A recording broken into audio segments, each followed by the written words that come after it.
নমস্কার বন্ধুরা, আমি রণদীপ। হিস্ট্রি দর্পণ এডুকেশনাল চ্যানেলে আপনাদের সকলকে আবারও স্বাগত।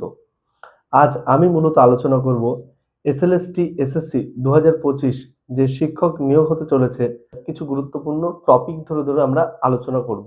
হরপ্পা সভ্যতা সম্পর্কে প্রথমে আমাদের যে প্রশ্নগুলি আলোচনা করতে হবে সেটা হলো যে হরপ্পা সভ্যতা 1921 সালে দয়ারাম সাহানি রাভি নদীর তীরে আবিষ্কার করেন পাঞ্জাবের মন্টগমরি জেলায়। এরপরে আমরা আসি নেক্সট, মহেঞ্জোদারো সভ্যতা 1922 সালে রাখালদাস বন্দ্যোপাধ্যায় সিন্ধু নদের তীরে গড়ে তোলেন লাহোরের লারকানা প্রদেশে। এ প্রসঙ্গে বলি, মহেঞ্জোদারো কথার অর্থ কিন্তু মিতের স্তূপ। আমাদের এই বিষয়গুলো মনে রাখতে হবে। নেক্সট, ল্যাপিস লাজুলি যে পাথর সেটা আসতো কোথা থেকে? আফগানিস্তানের বাদাখশান থেকে, এটা মনে রাখতে হবে। নেক্সট, জেট পাথর কোথা থেকে আসতো? মধ্য এশিয়া থেকে বা সেন্ট্রাল এশিয়া থেকে, এই বিষয়টা মাথায় রাখতে হবে। নেক্সট, যে হরপ্পার সভ্যতা যে সময়কাল, সেই সময়কালে বন্দরের অস্তিত্ব বা জাহাজ ঘাটার নিদর্শন এবং হাতির দাঁত আইভরি স্কেল কোথায় মিলেছে? লোথাল, এটা মোস্ট ইম্পর্টেন্ট, মনে রাখতে হবে। এছাড়াও বলি, লোথালে কিন্তু ফায়ার অল্টার্স বা অগ্নিশালার নিদর্শন কিন্তু আমরা পেয়েছি। এই বিষয়গুলো, ছোট ছোট বিষয়গুলো আমাদের মাথায় রাখতে হবে। আমি 15টা প্রশ্ন এখন আলোচনা করব হরপ্পা সভ্যতা থেকে। পরবর্তী সময় আমরা নেক্সট পার্টে 8-10টা প্রশ্ন আলোচনা করব। আমরা প্রতিটা টপিক ধরে গুরুত্বপূর্ণ 15 থেকে 20টা প্রশ্ন করে আলোচনা করে দেব। কারণ অনেকেই জিজ্ঞেস করেছিল যে দাদা, আমাদের যদি একটু টপিক ধরে ধরে গুরুত্বপূর্ণ প্রশ্নগুলো আলোচনা করে দিতে তাহলে খুব ভালো হতো। সেজন্যই আমি এটা শুরু করলাম। নেক্সট বলি, যে প্রশ্নটা খুবই গুরুত্বপূর্ণ এবং আসার মতো, মানে অধিকাংশ ক্ষেত্রে আমরা লক্ষ্য করেছি, অনেক পরীক্ষায় পেয়েছি আমরা।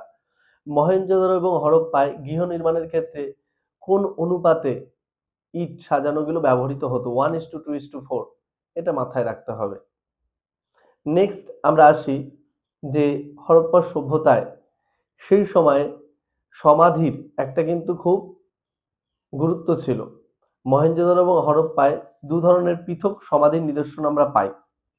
যেমন আমরা হরপ্পায় দেখেছি R37, সেমেট্রি এইচ, এই ধরনের সমাধির নিদর্শন।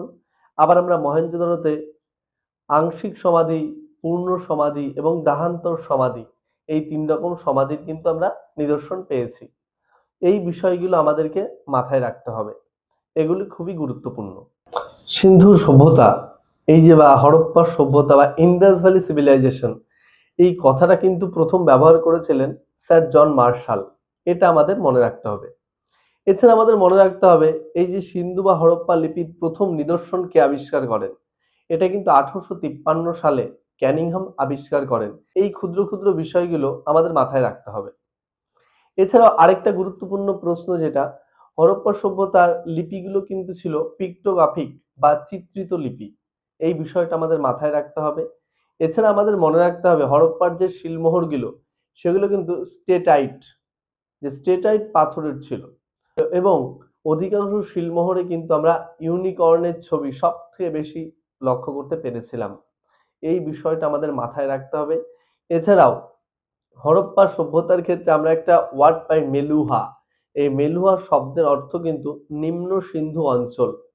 নিম্ন সিন্ধু অঞ্চলকে আমরা মেলুহা বলি।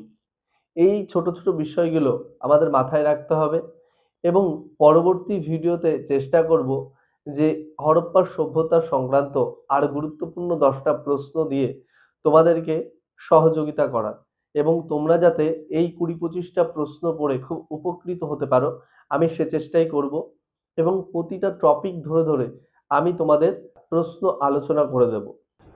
অশ্বের দাঁত পাওয়া গিয়েছিল রানা ঘুন্ডাইতে, এটা কিন্তু মাথায় রাখতে হবে। এছাড়াও আরেকটা মোস্ট গুরুত্বপূর্ণ প্রশ্ন, ড্যান্সিং গার্ল বা নৃত্যরত নারী মূর্তির নিদর্শন মহেঞ্জোদারোতে পাওয়া গিয়েছিল। এই বিষয়গুলো কিন্তু মাথায় রাখতে হবে, এগুলো মোস্ট ইম্পর্টেন্ট প্রশ্ন। আর তুমি যদি চ্যানেলে নতুন হয়ে থাকো, অবশ্যই চ্যানেলটিকে সাবস্ক্রাইব করে নোটিফিকেশন অন করে রাখবে এবং এসএলএসটি এসএসসি 2025 যে শিক্ষক নিয়োগ হতে চলেছে, সেক্ষেত্রে ইতিহাসের যাবতীয় প্রশ্ন টপিক ধরে ধরে আলোচনা করব। অবশ্যই চ্যানেলটিকে সাবস্ক্রাইব করে নোটিফিকেশন অন করে রেখো। ধন্যবাদ।